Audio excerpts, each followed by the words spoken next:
भइली अइनी ससुरार बड़ी मोहला गता वही जा तड़पत होई है यार तड़पत होई है तड़पत होई है यार। नया साल में शादी भइली अइनी ससुरार बड़ी मोहला गता वही जा तड़पत होई है यार तड़पत होई है यार। सब कुछ देनी पर साल में हर नियत सब कुछ देनी हर साल में हर नियत असो कैसे मनई है ये ननदो लभर हमर हैप्पी न्यू ईयर असो कैसे मनई है ये ननदो जानू हमर हैप्पी न्यू ईयर। जाए तो का करबू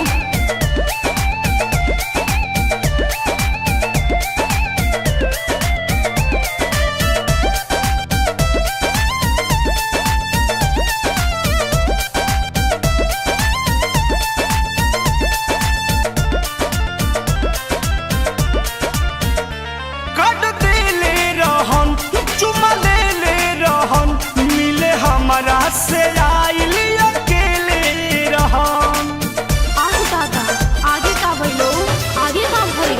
कट देले रहन चुमा लेले रहन मिले हमारा से आइल अकेले रहम कहो हेतवा में लागो रहे सरसों पियर पियर हेतवा में लागो रहे सरसों पियर पियर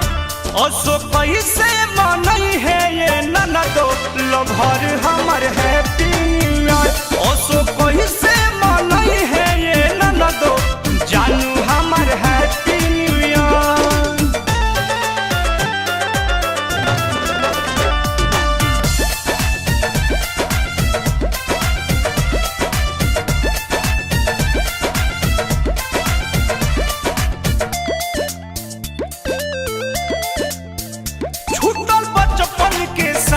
खाना होई है ना खाक कनी अपना मोबाइल से करा दो ना बात ना ना भैया मारे लगी हन छूटल बचपन के साथ खाना होई है ना खाक कनी अपना मोबाइल से करा दो ना बात ना दादा अरुण बिहारी गम में पियत होई है बिया परमोध प्रेमी गम में पियत होई है बिया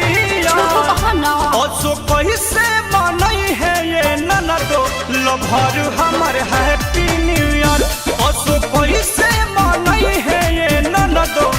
अपू हमर हैप्पी न्यू ईयर। नया साल में शादी भइली अइनी ससुरार बड़ी मोहला गता वही जा तड़पत होई है यार तड़पत होई है यार। सब कुछ देनी पर साल में हर नियत सब कुछ देनी हर साल में हर नियत